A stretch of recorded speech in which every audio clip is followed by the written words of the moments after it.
say happened.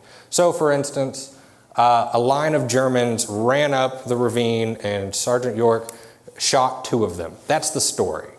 The legend is what happens in the 1920s when authors get their hands on the story and they start to exaggerate and distort pieces of the fact. So a line of Germans charge York with bayonets and he shoots them back to front like they're turkeys. That's not true. It's a legend. It's made up by Samuel Cohen in his book in 1922. He adds that little tidbit, back to front. That's not in the original accounts. So then, fast forward another 20 years, you have Warner Brothers create the myth. And the definition of a myth, besides a legend, is when things are added that have no basis in fact. So, for instance, the character Pusher, he's made up. He doesn't exist. And of course, I know it's Hollywood, they make things up for movies, but the problem is, most people only know the story of Sergeant Alvin York from watching that movie.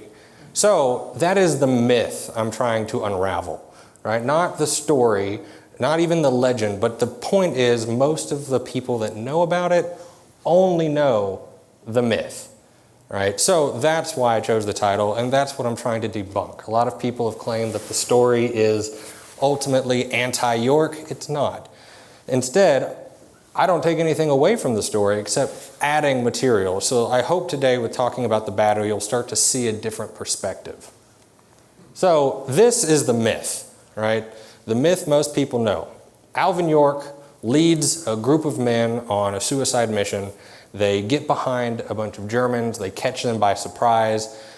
They capture them. And then all of a sudden, a machine gun on the hill opens fire and kills 6 of the men. And now all the others take cover, but brave Alvin York charges up the hill and he takes out 25 machine guns and he captures 132 prisoners single-handed.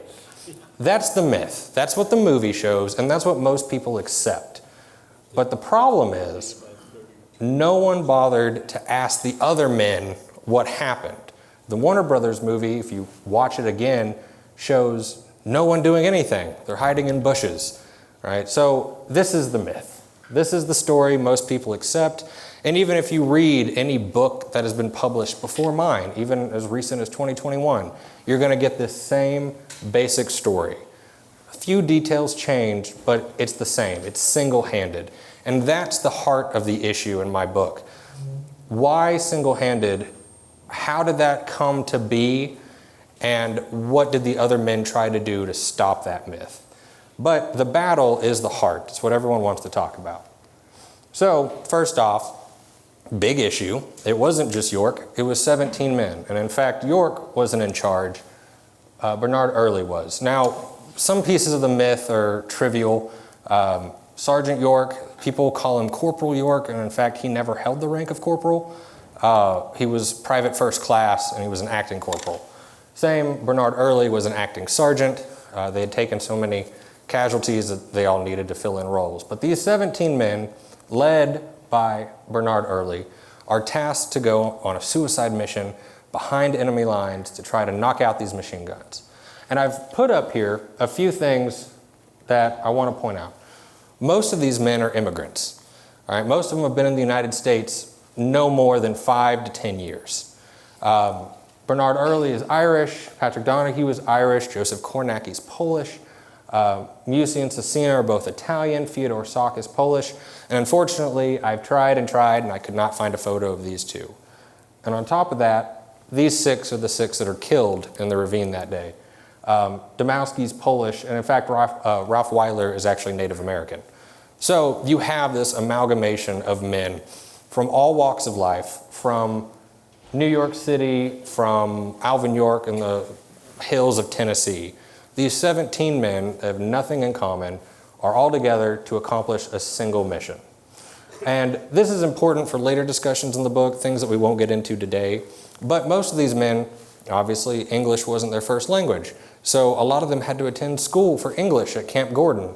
So they're all learning. There's a lot of issues, social, racial, etc., that all come together to create the myth later down the road. And I also should point out this little issue right here, Otis Merrithew, William Cutting. If you read any other book besides mine, you're going to see the name William Cutting all over the place. And in fact, in the movie, he's William Cutting. Well, Otis Merrithew, his mother didn't want him to go sign up for the draft, but he did under the name William Cutting, even though he listed his mother as Mrs. Merrithew. So he signed up for the draft under an assumed name, and then he gets called for the draft, and to his credit, he goes. So under an assumed name, he is drafted. So he serves the war as William Cutting. And much to the dismay of his friends after the war, they thought he had died after being wounded because they couldn't find Bill Cutting because he didn't exist. But in the 1920s, around 1923, 1925, he officially has the War Department go in and change his name in his file so that he could join the American Legion because he couldn't under the false name. But that's what this issue is. And for my purposes, I'm going to call him Merrithew. That's his real name. So when I refer to Merrithew, if you go back, I'm talking about Cutting. So let's fast forward. Some of you may know a little bit about this battle, and I have to mention the controversy that comes around with it. If you are to travel to Châtel-Chéry today, you're going to see a bunch of signs for the Sergeant York Trail. And you're going to go out of town, and you're going to come up here to this part and follow this trail through the woods, and you're going to end up in this ravine, and there's going to be signs that tell you all about the battle. These were put up by Douglas Mastriano in the mid-2000s. The problem is he is 600 yards too far to the north. All right, his research put him here. That's where he built it. But as we're going to discuss a little bit, the battle actually occurred down here. And it took the work of a man named Dr. Tom Nolan and a team of archaeologists to go out and find the site. Now, obviously, this is a pretty big difference. So the one thing that we like to point out with Dr. Tom Nolan's research is he just followed the bodies, right? If you find the 6 men that were killed, they were buried where they fell. So if you find where they were buried, you find the site. Well, the bodies were found here. So either they died here and then were dragged 600 meters to the south, or he is in the wrong spot. So when I'm talking about the battle today, I'm going to be talking about Dr. Nolan's spot, okay? Now, to add a little more to it, just because I think this is fun, here's 2 maps drawn by 2 men who were actually there and visited the site. So G. Edward Buxton was an officer in the 82nd. He wrote the 82nd Division history, and he went with Alvin York and the team when they did the Medal of Honor investigation. After the war, he drew this map to show where the site was. And as you can see, coming out of Châtel-Chéry, he comes around and then he marks an X right there. Mastriano's site is up here. So there's Buxton, a man who was there with York. And the map on the right is from a runner who was in Company G328, who went to the site afterwards with a team to pick up the equipment that had been left there. And then he drew a map to a man named Kenneth Boomer when he was doing research. And if you look, he draws almost essentially the same map and puts the battle right here in this ravine, not up here. So just 2 sources from 2 totally different men putting the battle in Dr. Nolan's spot. So moving forward, here's the map that kind of explains what happened. So again, on the morning of October 8th, the men of the 328 leave Châtel-Chéry and they push forward to take the railway. And when they get to about right here, they are inundated by machine gun fire from this slope and this slope.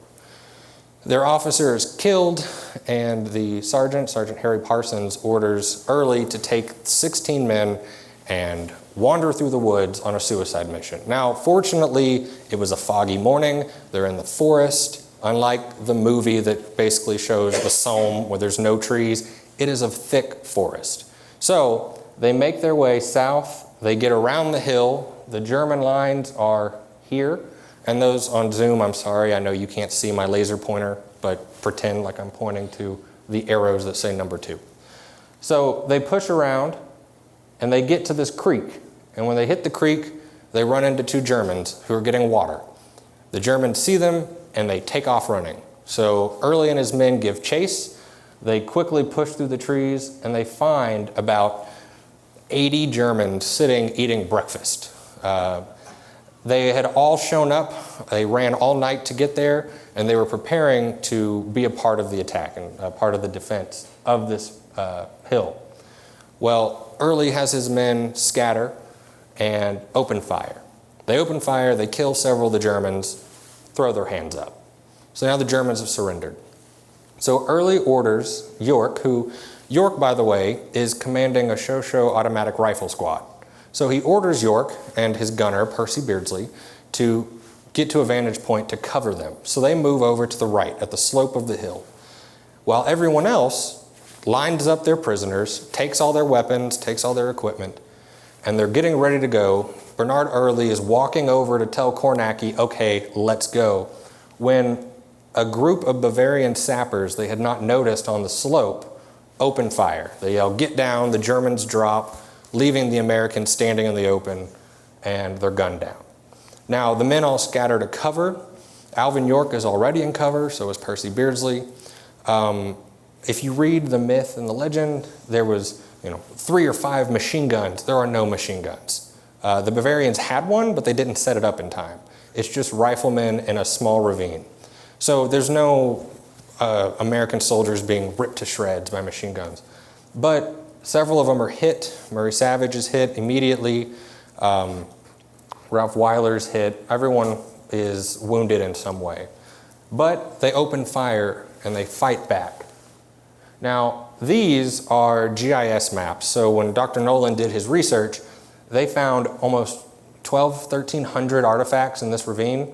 And the beauty of it is that no other fights were fought. You go to any battlefield in World War I, there's likely several days worth of fighting. You'll never know who shot what.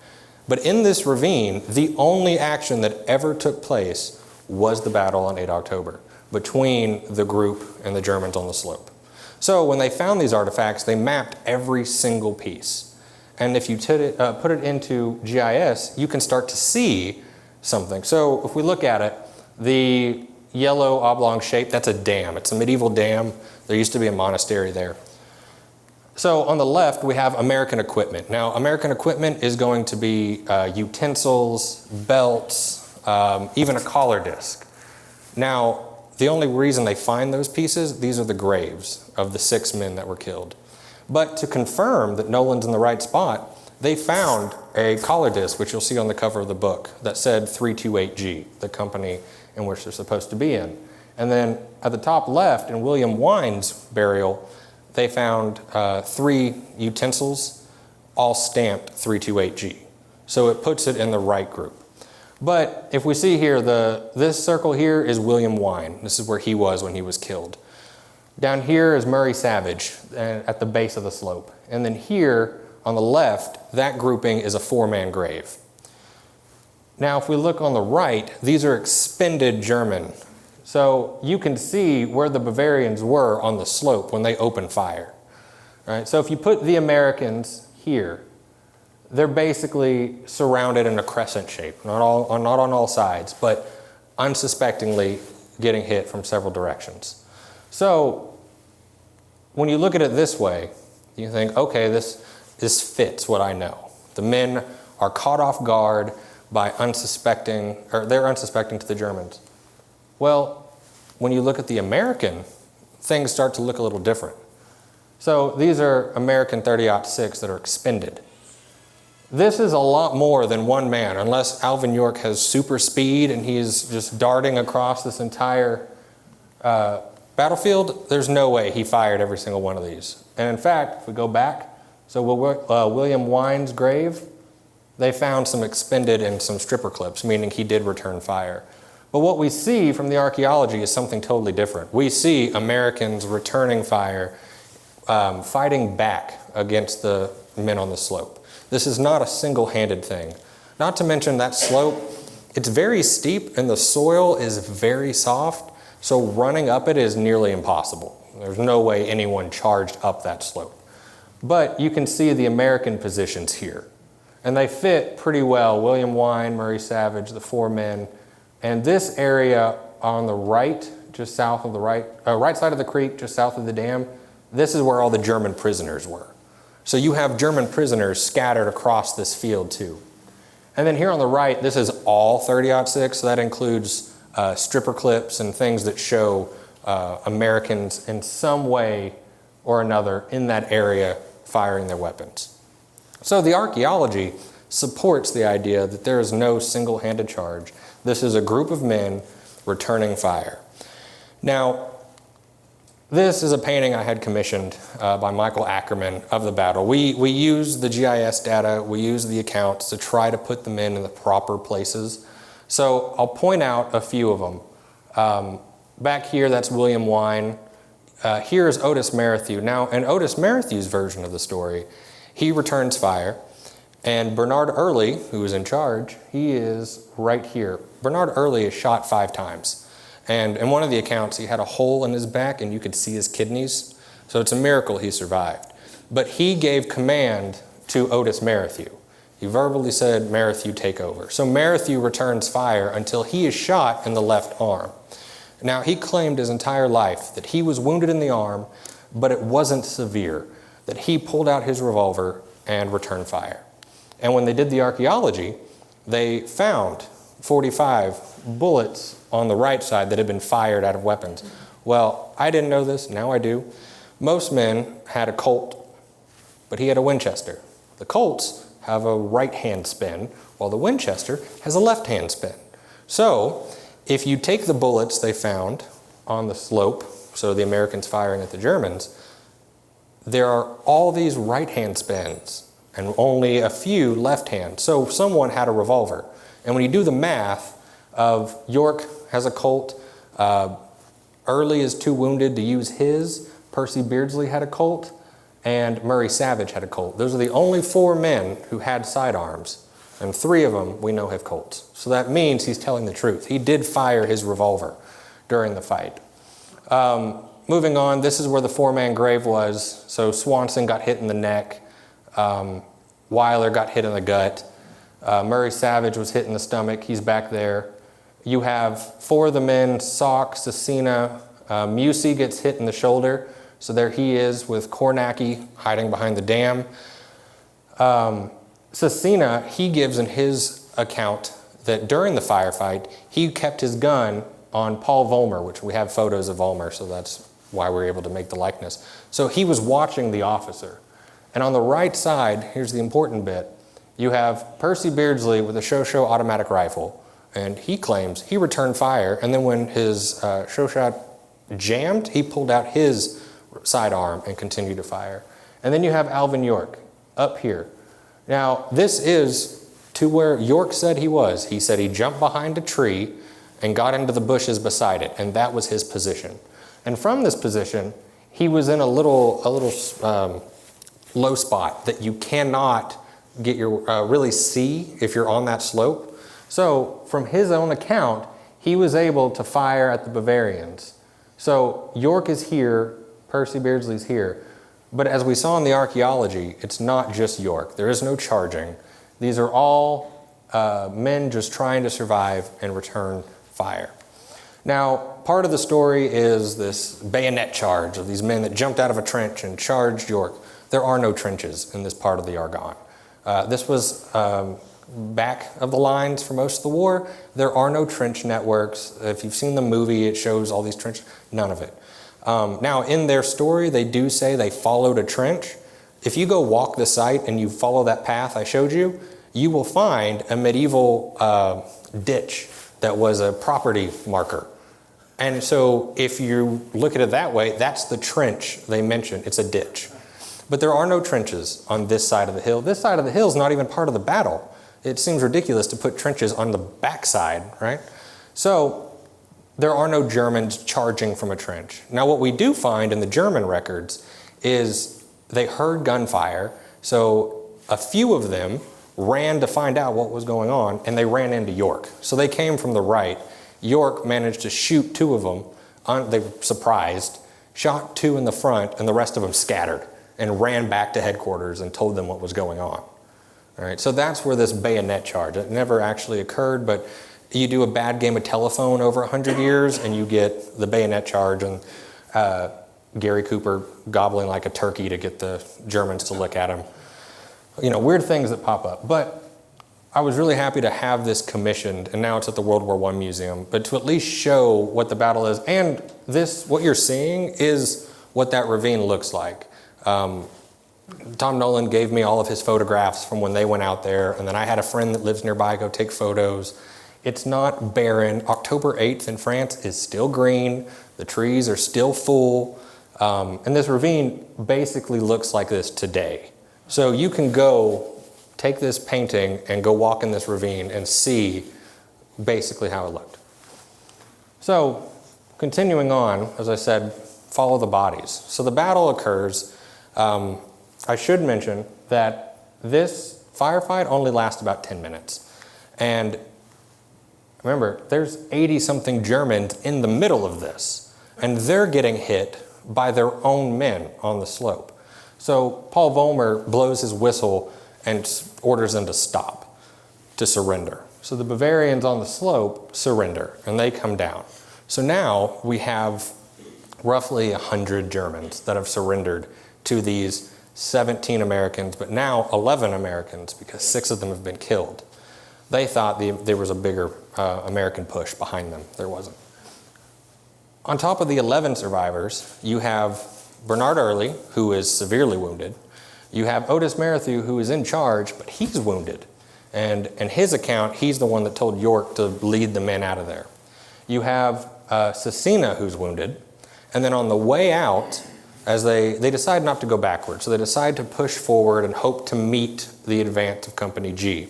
And so as they push forward, I think this map shows it, on the way out of the ravine, this circle up here, they ran into more German machine guns. So they were ordered to surrender. So they did capture 2 machine guns on the way out. Then they run into Company G. And all in all, they have 132 prisoners. These 132 prisoners are credited to York. And why is that? Well, after they run into their men, they go a little further back, and the 4 men, now 5, on the way back, a German artillery barrage started landing among them, and Patrick Donahue took shrapnel to the shoulder. So now you have 5 wounded men.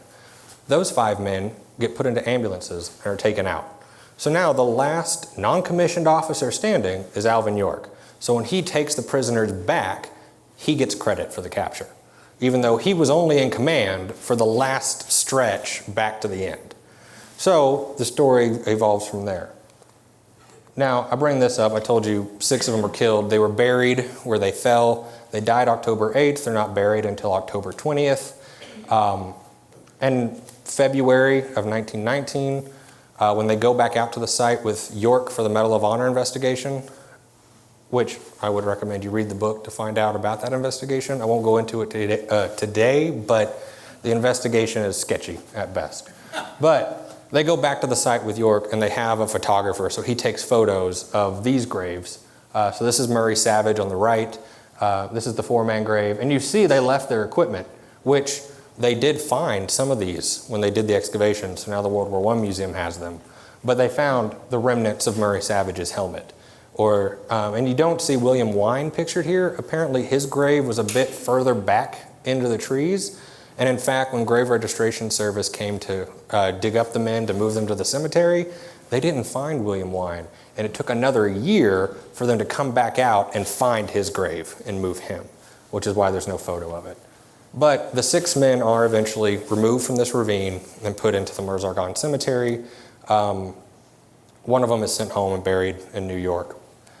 But in the excavations, they find the graves. So 328G, you can't really get any better than a collar disc that puts that unit in that ravine. Or the knife. Now, I didn't really realize this, but most of the doughboys, when they were going out, they wouldn't take their packs, they wouldn't take their mess kits. Instead, they took their utensils and wrapped them in their puttees. So when you find them, it generally means when they were killed, it was attached to their leg. So you can see here 328G, because William Wine stamped the unit into it. This was found next to Murray Savage's grave, so it's likely Murray Savage's watch. And then this, I think, is one of the most important. Made in Chicago, so you can see the word Chicago, but it's for bandage tin. So we know at least one of those men was likely wounded, which we have here. opening up one of those tins, tried to bandage himself when he passed away. So that tin itself was found with the 4-man grave, which is why we have it depicted there. But these are just some of the artifacts that really tell the story of not one single man, but the other men that were in this ravine, the other men that fought alongside him. And I've got this a lot from people, well, how do I know? Well, first off, I want to provide a challenge to anyone that thinks that the story should have ended where it was and there's no reason for me to come back to it. After the war, they interviewed Alvin York. They asked him what happened. And then when they wrote books, they asked Alvin York what happened. Never once did they interview the other men. The Medal of Honor investigation, the affidavits, they are not personal affidavits. They are Alvin York's statement that are sworn and signed by the other men. And I put that in quotes because 2 of them appear to have been forged. So, and the men attribute that for years. They're signed with X's as if the men can't write their own names. But if you go pull their draft registration cards, they all sign their names. So it makes no sense. Point is, no one asked the other men what happened. So when I started doing research, Otis Merrithew's story of him being shot in the arm and it really wasn't that serious, no one believed him. And Alvin York's account, all the other officers were out of action. They were too wounded to do anything. Well, Otis Merrithew kept every document in his life, and that includes his original wound tag from the hospital on October 10th, 1918, which you can see, 1 gunshot wound, left arm, battle unknown, October 8th, 1918. He had a simple surgery to patch it up. It was a flesh wound. So he was telling the truth all along, but no one believed him. He was hit in the left arm, simply recovered. Now, I think the Captain Pike down here, he met Otis Merrithew later in life and gave it to him because the captain held on to copies of all of them for some reason. But this is his original tag. On top of that, other soldiers not involved in the fight really wanted to kind of connect themselves to Alvin York. And so I found this account in an interview in Hartford, Connecticut from another man. This is Rufus Bishop. He was in Company G, but he wasn't a part of this patrol.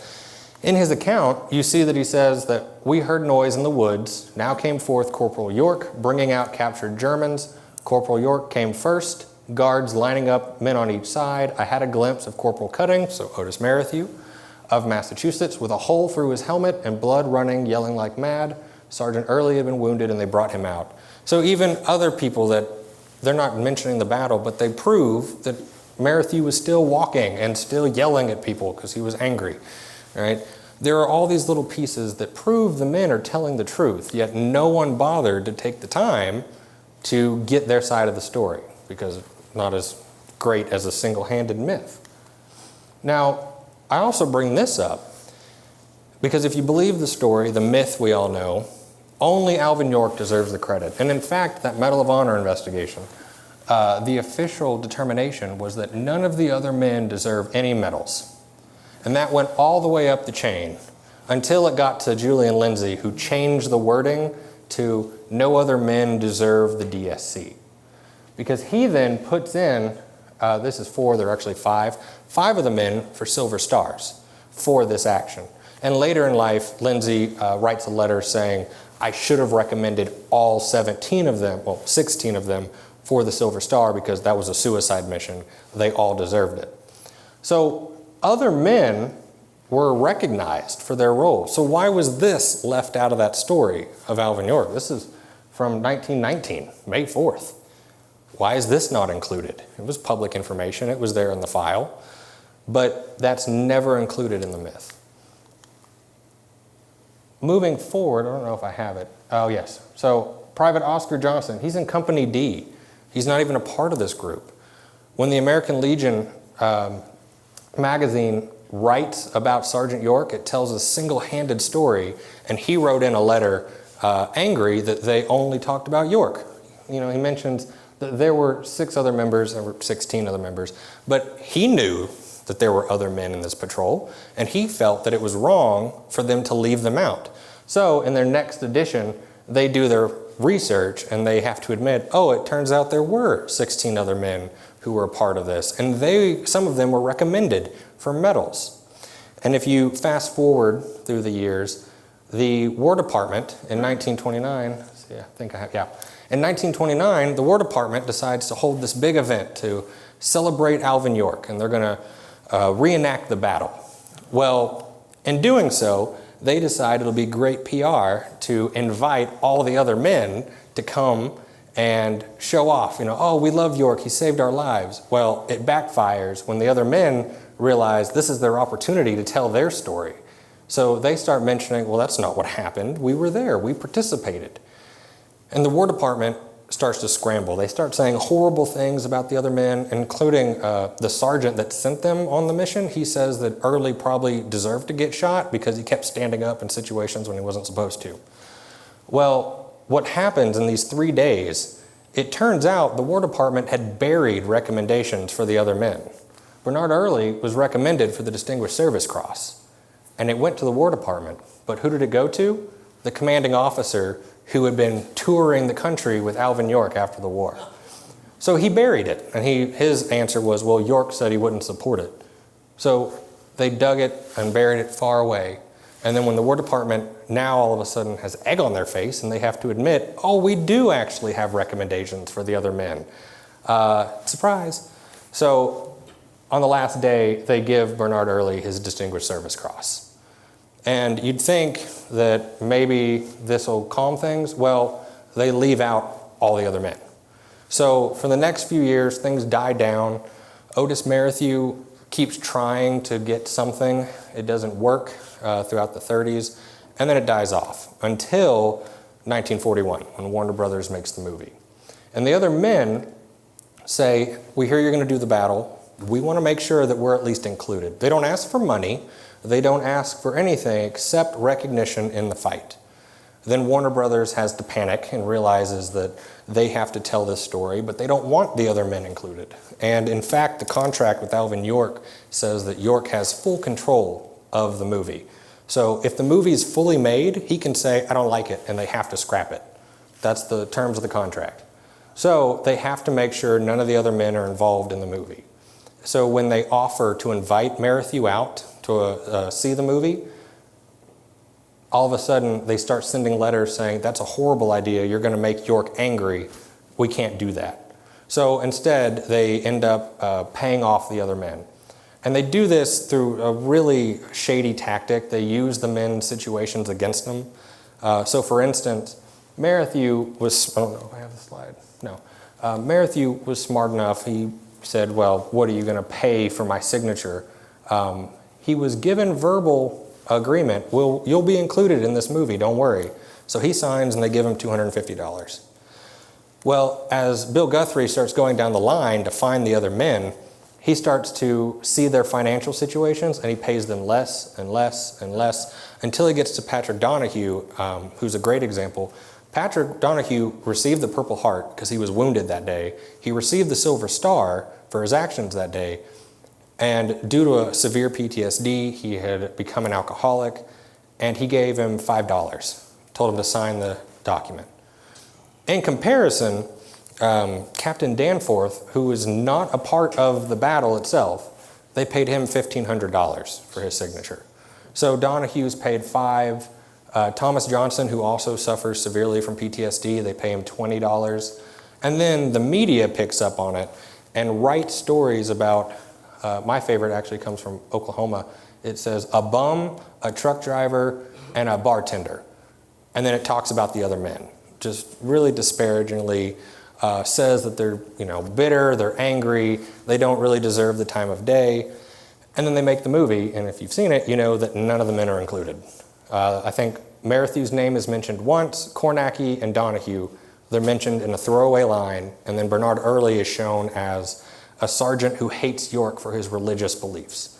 So the men are completely thrown under the bus. And then every author subsequently moving forward writes as if the men are just jealous, they wanted money, they wanted the fame, they aren't telling the truth, we shouldn't trust them. And it took until Tom Nolan does his archaeology and then my research to confirm that the men were actually telling the truth the whole time. And it was just these authors continuing this story of Alvin York and continuing the myth. And just to illustrate some of this, these are actually statements the other men swore to, had signed and notarized after the war, agreeing with Otis Merrithew's statement that he was the one that was given charge of the group, not York.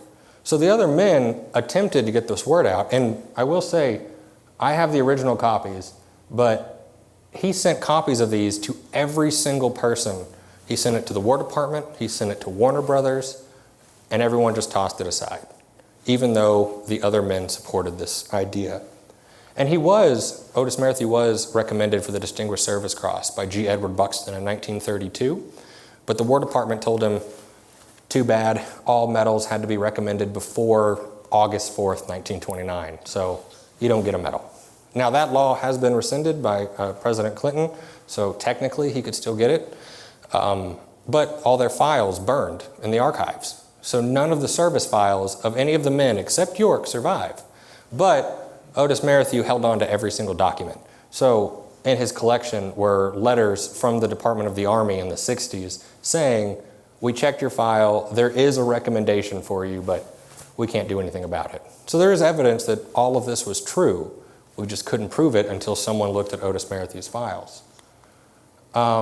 Oh, I forgot I had this in here. This is the quote from one of the screenwriters. I know it's hard to see, but this was when they mentioned bringing Merrithew to Warner Brothers, and he says, that would really be dynamite, yada, yada, yada. I doubt if you could think of anything that could antagonize York more than to let Cutting anywhere near here. So this was Warner Brothers acknowledging that they did not want the men nearby. And I'll end with this one because I think it's very poignant to the story I told, that the other 16 were buried. They were lost. All these cover-ups, the Army, the War Department, Hollywood, they had pushed the men completely out of the story. And it would take until meeting with the families. They started this in 2008 and couldn't get much traction. And then when I met them about 4 years ago, we were able to start combining what they had collected and what I could find to create the book. And I drove down to Denison, Texas, which isn't too far from Oklahoma City where I live. And I went to go find Thomas Johnson because he was the only one that moved away from the Northeast after the war. And when I went to the cemetery, they told me the general area where I could find his headstone. And the photo on the left is how I found it. Buried, is gone. His brother is buried beside him, and his brother had also sunk. But this, I think, is just a great metaphor for the other 16. They were long buried, and then thanks to some help and some donations, we were able to have a local guy go out, dig them up, build them nice cement blocks, and put their headstones in the proper place. So now it's been restored, and that's what I've been working towards, not throwing away the story. The story itself is still amazing. This is 17 men that were sent on a suicide mission. 11 of them came back with 132 prisoners. Did Alvin York do the things that he said he did? Sure. Alvin York would not have made it out of that ravine if it wasn't for the other men. And the other men likely wouldn't have made it if it wasn't for York.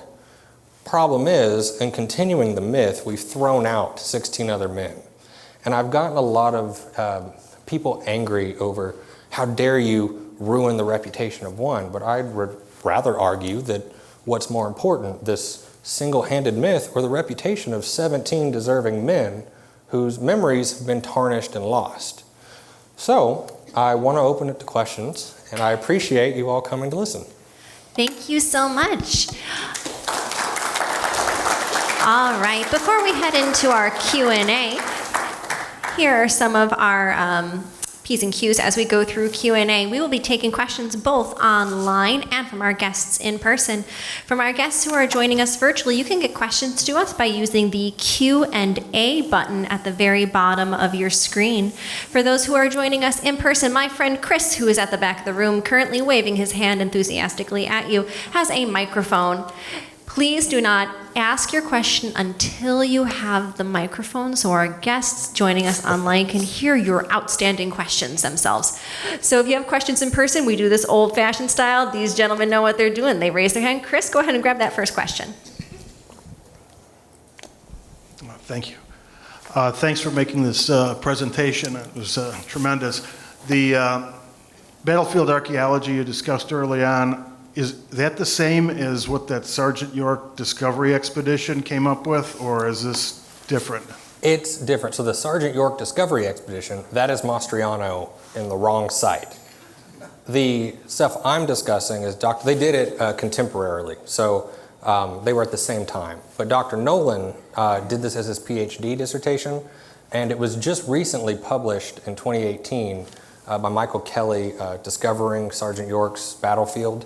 And in that book, it covers Nolan's research with all the photos and artifacts and data.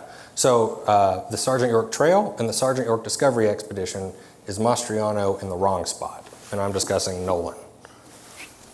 I have a question. I have a question from here online, and this guest would like to know, how long was this engagement? If you're talking about the firefight itself, from the men, it's 10 to 15 minutes. If you want to do the whole thing from the surprise and ambush, 20 minutes. That was it, 20 minutes in total.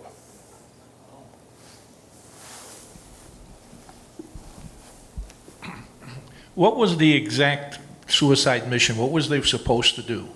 Their orders were to, and again, I don't have a document, just what they said, take out the German machine gun nests. They didn't know how many, but again, you know that there are 2 hills inundating you with machine guns. There are at least 6 or 7 machine gun nests, and you've just sent 17 men somehow traverse the entire valley, then get behind them, and then take them all out. That's the suicide mission. All right, if there ever was one, I would say that in itself is a Hail Mary of anything. It worked, but only due to their ability to sneak around. But I would consider that a suicide mission itself. All right, and just a quick reminder, we do have a lot of questions this evening, so we will do our best to get to as many of them as possible. So if we don't get to your question tonight, we do apologize. We're going to do our best to get to all of them. Well, the one thing that I was looking at is that most of my experience was always at the movie itself. And I minored in military history, so I knew that was off. But I'd never heard of what the actual York was doing. The question I have is, did you find that York was sort of embellished himself going forward, or how does that work? Not denigrating what he did, but I'm just wanting to know what was real and what wasn't. So that has been kind of an issue to deal with the book, and I try to define that in the book. And what my ultimate thesis was when he came out, and York himself admits this, that he only knew what he did. He doesn't know what the other men did. And so he tells his story. But what I found was that even though he might have embellished, it's the fog of war, whatever he did, it's the other men, the commanding officer, so George Duncan, who took that and realized he could save his reputation because he was already in trouble. And so he latched on to York. He's the one that called the reporter. He's the one that took York on a tour. And he's the one that pushed the Medal of Honor. The Medal of Honor investigation was only 3 days. They actually had them sign the paperwork before they even went to the site to do the investigation. So I don't think it's York purposefully lying. I think that, he told his story, but it became his officers are telling him, we're going to continue this story. And then when he gets home, he used it for the right reasons. He wanted to push literacy in his hometown. I understand that. And so people kept bringing him along and giving him money. And then it was these authors that wanted to use him for their purposes. And then they changed the story. And then it's Warner Brothers, and they changed the story. And I think at some point there's nothing York could have done to stop it. Now, is he to blame? Sure, somewhat at the beginning, but I do not put all the blame on him. I blame everyone else that manipulated him in the story and pushed it to what it is today. And that includes every author up into the 2021 that did the same thing. It is. It's fictional, but it's a good story. Exactly, and if they want to manipulate it, they did, so. I have a question that's coming from online that's also about the film, which was the movie accurate in that York was a conscientious objector?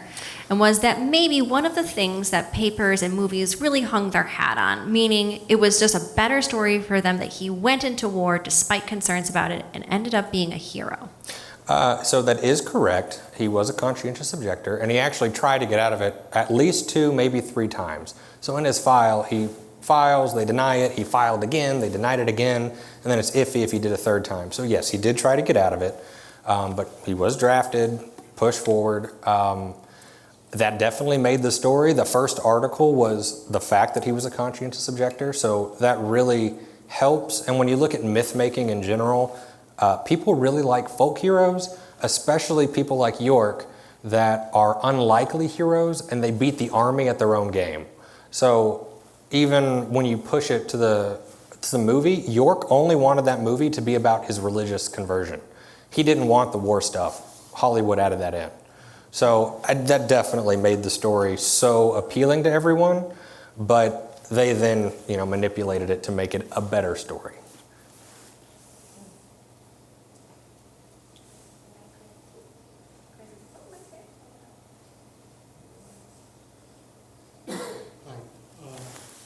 Did the other men that survived in later years ever reconcile with York? Did they meet? Did they ever discuss any of these things on a personal, face-to-face basis? With York, no.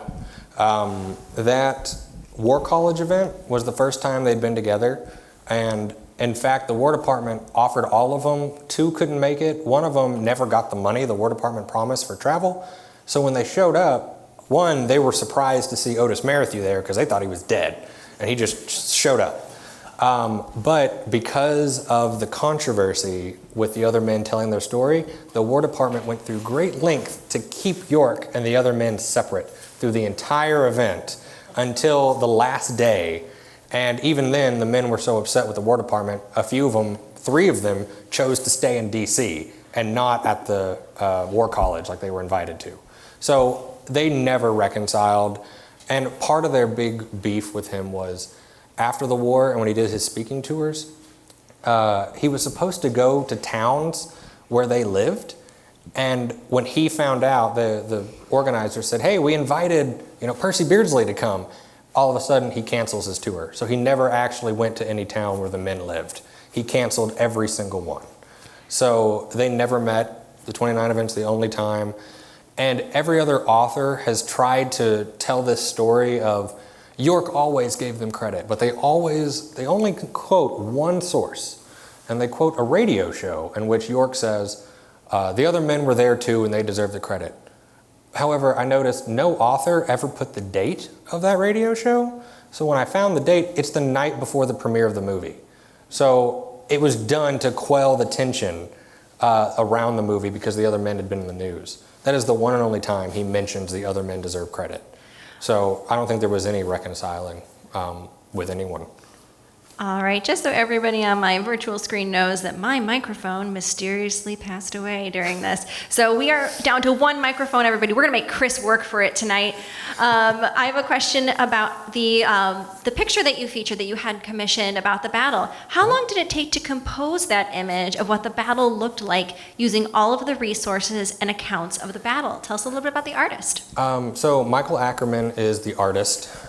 This is actually the first commissioned piece he's ever done, and I think his work's amazing. He's a friend of mine, and this is colored pencil and acrylic, so it's amazing. We spent, I think, a month and a half or so getting the piece right. I would send him this is before the book actually came out, so I was sending him chapters of the book so he could read my research, and then he sketched it, and then we went individually, one by one.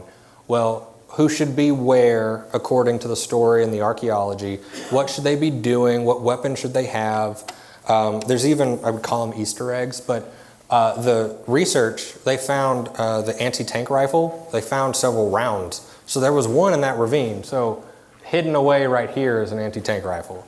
Or the men, when they were killed, they dropped their ammunition. And so when they did the archaeology, they found in the creek a pile of 8mm because one of them died near the creek and dropped his 8mm into the water.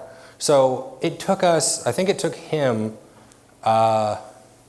probably 6, 7, 8 months to do the painting. And the first 2 or 3 was just trying to nail down each individual. How many photos do we have with the Germans, the uniforms, the terrain, everything had to be meticulous.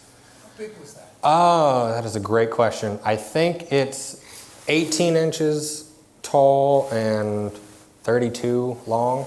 So it's not that large.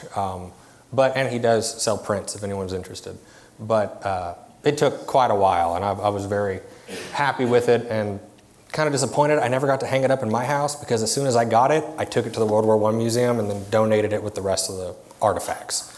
So maybe one day you'll be able to see the exhibit with the artifacts and the painting. Thank you. You said a reporter got on it. Yeah. Is that what made the story come alive? And I ask that because the Lost Battalion was very similar, that it took the media, grabbed it and ran, and that made it wasn't lost, but it became that.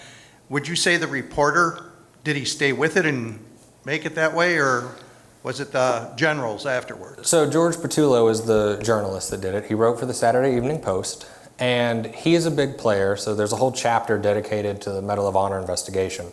George Duncan, the commanding officer of the 82nd, he called George Petullo and said, hey, you need to come write this story.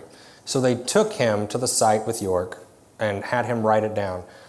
Problem was, the agreement between the two was George Petullo would be the only journalist allowed to publish this story, and in return, George Duncan had complete control over what Petullo would write. So I actually, someone sent me, a friend Darren sent me George Petullo's original censored draft. And in it, you can see where he was marking out, he was changing the number of dead Germans. He was changing the pieces of fact.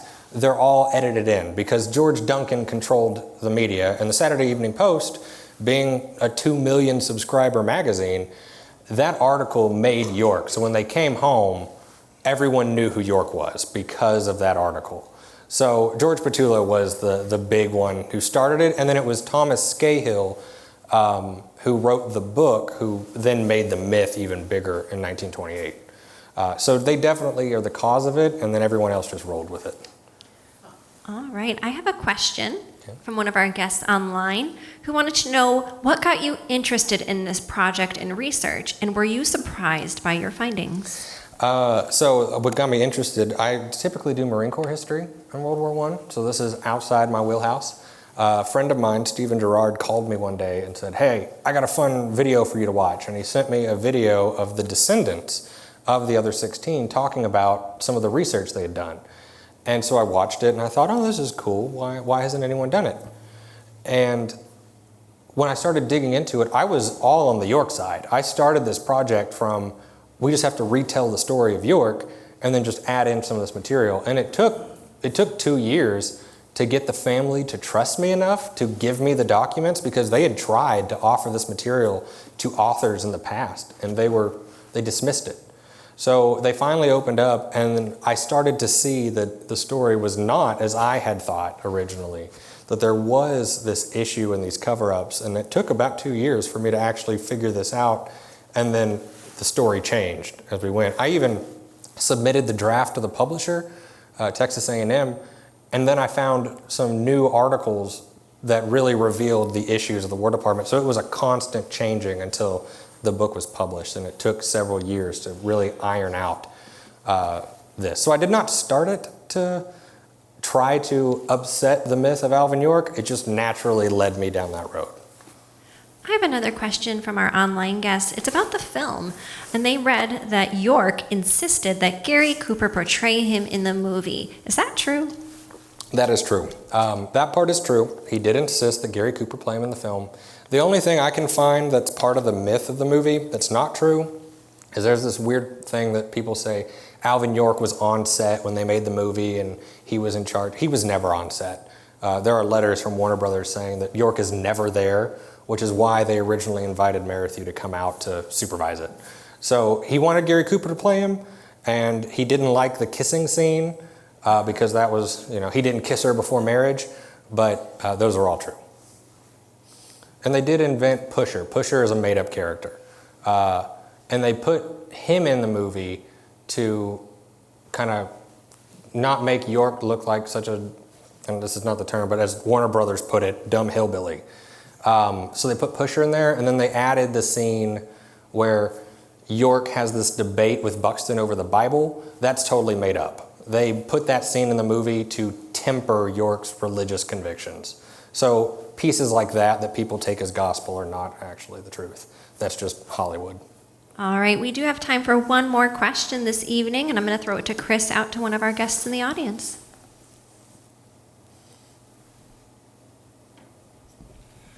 Did York not get along with the men in his unit before the battle? Depends on who you ask. I couldn't prove it, so I didn't include it. I did not include a single thing in my book that I could not document. So there's like 600, maybe 400 citations, and I was really adamant about that because if you listen to the other men after the war, they say some pretty nasty things. You know, York was a coward, he was yellow. They have these stories that they didn't like him. Now it is documented that not every man liked Alvin York for his religious beliefs, but I couldn't find any document. There's no letter that says, I hate this guy York in my unit, he's a jerk. So everything I've found comes from after the war, and then you have to take in the context of men that are a little angry already at the situation. But there are accounts that said several other men in the division, not the men in his unit, but other companies, they didn't like York. They didn't want to hear him. One of them said he wouldn't even walk a block to listen to York tell his story anymore because they're tired of hearing it. So it seems it's kind of this iffy. Did they like him? Did they not? Like any unit, men don't like each other sometimes, and it just comes down to personal beliefs.